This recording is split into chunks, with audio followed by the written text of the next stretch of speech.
मुस्लिम धर्मियांमध्ये जकातला अनन्यसाधारण असं महत्त्व असून समाजाप्रती हा एक उत्तरदायित्वाचा भाग असल्याचं मनोगत मौलाना हाफिज इम्रान खान पठाण यांनी व्यक्त केलं।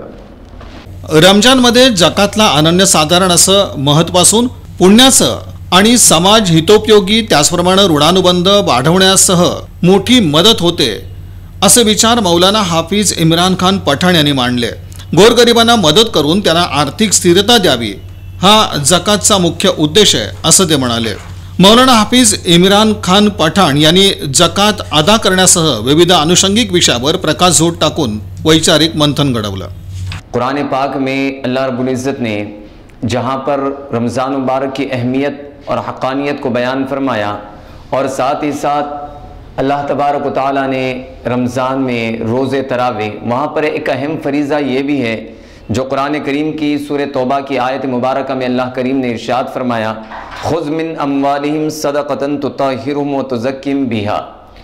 इस आयत में अल्लाह रब्बुल इज़्ज़त ने अपने मानने वालों को, अपने पढ़ने वालों को, अपने समझने वालों को, उसके ज़ात पर ईमान लाने वालों को, शहादत तौहीद का ऐलान करने वालों को एक अहम फरीज़े की तरफ अल्लाह रब्बुल इज़्ज़त ने राग़िब फरमाया और हुज़ूर करीम सल्लल्लाहु अलैहि वसल्लम के ज़ुबान अतर से कहलवाया कि नबी, जो अल्लाह उसके रसूल सल्लल्लाहु अलैहि वसल्लम पर ईमान ला चुके हैं, अब उनके लिए एक फरीज़ा शहादत तौहीद के बाद, निज़ाम तौहीद के बाद उनके लिए एक ज़रूरी फरीज़ा ये भी है कि वो ज़कात अपने माल में से निकाला करें।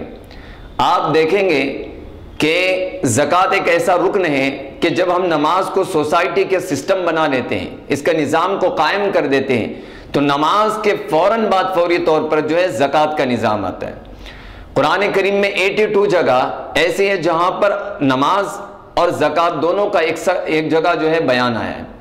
ज़कात की अहमियत असल में क्या है, ज़कात क्यों देनी चाहिए, ज़कात का कॉन्सेप्ट क्या है, ज़कात क्यों बनाई गई, ये हमें समझना आज के इस दर्स में ज़रूरी है। मोहतरम ज़ायरीन और सामईन, ज़कात ये लफ्ज़ जो है पाक करने के मायने में इस्तेमाल होता है।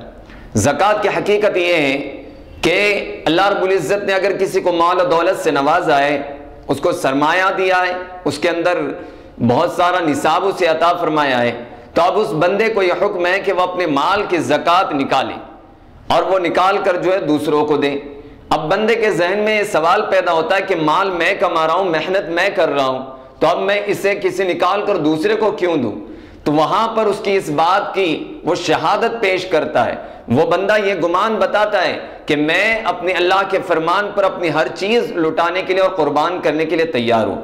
जैसा कि आप देखेंगे कुरान करीम में सूरह आल इमरान की आयत मुबारका में ही है, लन तनालुल बिर्रा हत्ता तुनफिकू मिम्मा तुहिब्बून, कि तुम हरगिज़ नेकी को नहीं पहुँच सकते जब तक कि तुम्हारी प्यारी चीज़ें तुम अल्लाह की राह में कुर्बान नहीं कर देते। लेकिन असल में ज़कात का जो मफ़हूम और मायना हमने ले रखा है, जिसकी वजह से आज हर जगह पर ज़कात का इस्तेमाल अगर सही नहीं होगा तो यकीन मानो कि हमारी कौम कभी फलाह बहबूदी की तरक्की पर नहीं जा सकती। निज़ाम नमाज, निज़ाम ज़कात, एक दो अहम फरीज़े हैं जो इसका इस्लाम का बहुत अहम रुकन है। इसलिए अपनी ज़कात को जो 2.5% एक निसाब दिया है अल्लाह ने, हम लोग ज़कात की अहमियत को क्या समझते कि मैंने 2.5% निकाल दिया मेरा हक अदा हो गया, नहीं, ये निसाब है। बल्कि ज़कात का असल ये है कि बंदा जब अपनी माल की ज़कात निकाले तो उसको दर्द भी हो। दर्द किस बात का? गुर्बत की, गरीबी का, गरीबों की गरीबी का उसे दर्द हो और उसे मोहताजों की मोहताजी का इल्म हो, उसके अंदर हमेशा हमा वक्त जो है रवादारी का उसके अंदर एक जज्बा जागुजी हो, और वो जब किसी भूखे और प्यासे और दर्दमंद से चिलचिलाने वालों लोगों को देखे तो उसके अंदर यह एहसास हो कि अल्लाह ने मुझे जो दौलत दे रखी है उसमें मेरा अपना हिस्सा नहीं बल्कि इसमें दूसरों का भी हिस्सा है। और ये ज़कात मेरा और तुम्हारा जो तरीक़ा और ढंग है कि जो ज़कात हम लोग देते हैं, जिस तरह से हमने बिल्कुल ज़कात का मायना ही बदल कर रख दिया है। ज़कात तो इसलिए इस्लाम में थी कि हम लोग किसी को स्टैंड कर सके। कभी आपने ऐसा देखा है कि मेरी 1 लाख ज़कात बन रही हो तो मैंने पूरी 1 लाख किसी एक शख्स को ले जाकर दे दी हो? कि अगर वो कर्जदार है तो उसको दे दिया जाए ताकि वो अपना कर्ज अदा कर सके, या किसी के पास जो है कारोबार करने के लिए कुछ नहीं है, मैं अपनी ज़कात उसे लेकर जाकर दे दूं कि भाई तू अपना कारोबार करे। तो ज़कात का मकसद ये है कि बंदा मोमिन जब किसी को ज़कात दे तो आने वाला जिसको वो ज़कात दे रहा है, आने वाला शख्स भी ज़कात देने के लायक बन जाए। एक दूसरे को आगे ले जाने का मकसद ज़कात का है। लेकिन हम लोग घी चावल इन तमाम चीज़ों के अंदर बढ़ गए और हमने यही किया। कितना हम पैसा ज़कात का एजुकेशन पर लगाते। हाल ही में हम लोगों ने एक प्रोग्राम किया था पीस फॉर इंडिया कमेटी की जानिब से शोलापुर में, तालीम बेदारी और हमारी जिम्मेदारियां।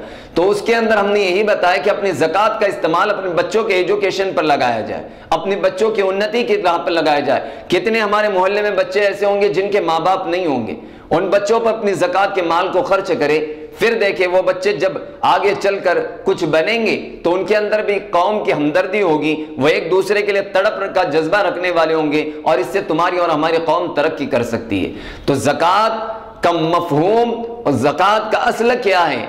एक दूसरे का एहसास पैदा करना। 2.5% जब दे दिया तो अब उसका दर्द भी हमारे अंदर हो। तो इसीलिए ज़कात हमेशा हमेशा जो है हर मुसलमान को सही मायनों में पूरी ज़कात अपनी निकालनी चाहिए। आप कुरान करीम हो या हदीस मुस्तफ़ी सल्लल्लाहु अलैहि वसल्लम का मुताला करें तो आपको पता चलेगा। हदीस पाक में आता है, अबू दाऊद की हदीस पाक है, तिबरानी की है, बुखारी मुस्लिम में कई हदीस अलग अलग रिवायतों के साथ है। हजरत हसन बसरी रज़ियल्लाहु तआला अन्हु रिवायत करते हैं कि हुज़ूर पाक सल्लल्लाहु अलैहि वसल्लम ने इरशाद फरमाया, माल और दौलत को ज़कात के जरिए बचाओ। यानी अगर तुम ये चाहते हो कि तुम्हारे माल की हिफाजत हो, तुम्हारी दौलत बची रहे, उस दौलत के अंदर नजर न लगे, उस दौलत को नुकसान ना हो, तो हुजूर फरमाते हैं कि उस दौलत को जो है ज़कात के जरिए बचाया करो और अपनी बीमारियों का इलाज सदक़े के जरिए किया करो। ये अल्लाह के रसूल करीम सल्लल्लाहु अलैहि वसल्लम के इरशादात हैं कि बंदा, आज हम लोग ये सोच रहे कि मैं ज़कात दूंगा तो मेरा माल खत्म हो जाएगा, जबकि अल्लाह जल्ले शानु को। और एक आखिरी बात मैं ये कहूंगा, अल्लाह को तुम्हारी और मेरी ज़कात से क्या सरोकार? अगर अल्लाह रब्बुल इज़्ज़त को 2.5% अगर हमारा हिस्सा चाहिए था, पैसा चाहिए था, तो कोई एक ऐसी जगह बना देता अल्लाह तबारक व तआला जहां पर हम जाकर अपना माल जमा कर देते और फरिश्ते जो है वहां से कलेक्ट कर लेते। ऐसा नहीं किया। अल्लाह का क्या फायदा है ज़कात से? अल्लाह का कोई फायदा नहीं। वो तो ये चाहता है कि हर एक मुसलमान दूसरे मुसलमान का एहसास अपने अंदर रखे, एक मखलूक होकर मखलूक का ख्याल रखे, बंदे होकर उसके बंदों पर मेहरबानी के दर्स को अपनाए रखे, तब जाकर ये ज़कात का मकसद हासिल होगा। इसीलिए अल्लाह रब्बुल इज़्ज़त को तुम्हारे और मेरे पैसों से कोई सरोकार नहीं। वो तो ये चाहता है कि तुम हमेशा एक दूसरे के साथ जुड़ कर रहो, मोहब्बत से जिंदगी बसर करो। और याद रखें, जो लोग ज़कात देते हैं वो किसी पर एहसान नहीं करते, वो किसी पर एहसान भी ना जताओ, और एहसान जताएंगे तो वो नेकी का तसव्वुर ही खत्म हो जाएगा। जब आप ज़कात दोगे तो ये सोचें कि मेरे अल्लाह ने मुझे इस काबिल बनाया कि आज कोई तो है मेरे पास से लेने वाला। अगर ना लेता तो आपका माल तो पूरा का पूरा गंदा हो जाता, वो साल होने पर आपका माल आप पर हराम हो जाता, नापाक हो जाता। ये ज़कात का फरीज़ा ही था जिसने आपको और आपके माल को पाक और साफ कर दिया। ज़कात सिर्फ माल को नहीं बल्कि तुम्हारे हाल को भी बनाने के लिए आती है। तो इसलिए इस माह रमज़ान मुबारक के अजीम अय्याम के दिनों में मेरी एक अपील है, खासकर गुजारिश है मुसलमानों से कि आप अपनी ज़कात का इस्तेमाल सही मायनों में सही ढंग से करें और पूरी ज़कात निकालें। ऐसा नहीं कि 2.5% निकल रही है और उसका मैंने जहां पर 5 लाख ज़कात बन रही हो मैंने 50,000 निकाल दी या 25,000 निकाल दी या 2.5 लाख निकाल दी। ऐसा नहीं होना चाहिए। आपने ज़कात देनी है तो अल्लाह उसके रसूल की रिजा के लिए देनी है। आपको अल्लाह उसके रसूल को राजी करना है। आप अल्लाह उसके रसूल को धोखा नहीं दे सकते। तो आप इस नीयत से ज़कात का इस्तेमाल करें और जहां तक हो सके हालात हाजरा को सामने रखते हुए आप सब अपनी ज़कात को जो है एक जगह जमा कर कौमी पैमाने पर, एक बड़े पैमाने पर स्कूल, कॉलेज और हॉस्पिटल्स ऐसी चीजों को आगाज करने की कोशिश करें ताकि हमारे शहर तरक्की कर सके, हमारा मुल्क तरक्की कर सके, हमारी कौम तरक्की कर सके। जब इस तरह से हम लोग सोचने वाले बन जाएंगे तो इंशाअल्लाह हमारे लिए तरक्की राहें खुशगवार होती चली जाएगी, बशर्त कि हम सही मानों में अपनी ज़कात का इस्तेमाल भी सही करें। मैं आखिर में ये अपील करूंगा कि आप लोग हर मुसलमान अपने घरों में बैठकर, रमजान मुबारक में हम लोग बहुत खैर खाई करते हैं, हर शख्स अपने घर से रोजाना अपने घर से 10 रुपए हर शख्स निकाले और कहीं एक जगह उसे जमा करें और उसे एजुकेशन के अपने मोहल्ले के तौर पर करें या जिसको आप मोतबर समझते हैं उसके पास जाकर जमा करें और 10-10 रुपए कर कर देखें। इंशाअल्लाह आने वाले वक्त तक वो काफी अच्छी रकम होगी जिससे हम कौम की फलाह बहबूदी के लिए कुछ काम कर सकते हैं। अल्लाह रब्बुल इज़्ज़त की बारगाह में मेरी दुआ है कि अल्लाह करीम मुझे, आपको और तमाम आलम इस्लाम के मुसलमानों को सही मानों में इस माह रमज़ान, माह गुफ़रान, माह सियाम की अज़मत और रिफ़ातों को समझते हुए अपनी ज़कात को बिल्कुल अल्लाह उसके रसूल के फरमान के मुताबिक सदक़े दिल से निकालने की तौफीक नसीब फरमाए और ज़कात की हकीकत को जानते हुए एक दूसरे के दर्द को ही अपने ज़िंदगी में जगह देने की तौफीक नसीब फरमाए। आमीन। वाख़िर दवाना अनिल हम्दुलिल्लाहि रब्बिल आलमीन।